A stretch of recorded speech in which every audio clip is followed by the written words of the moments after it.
আজকে ভীষণ সহজে দুটো রান্না করেছি।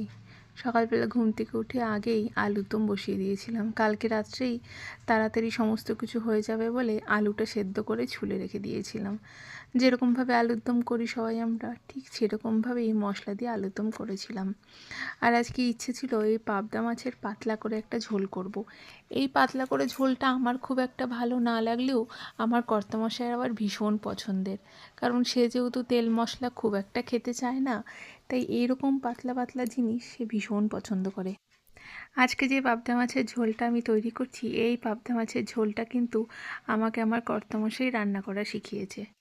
আমার কর্তামশাই তো মাংস ভীষণ সুন্দর রান্না করে, সেটা আমি তোমাদেরকে আগেও বহুবার বলেছি। মাছও কিন্তু খুব একটা বাজে রান্না করে তা না। আমি বিয়ের পরেই যেরকম ভাত রান্না করা শিখেছি, ঠিক বিয়ের পরেই কিন্তু মোটামুটি বেশিরভাগ রান্না আমি শিখে গেছি।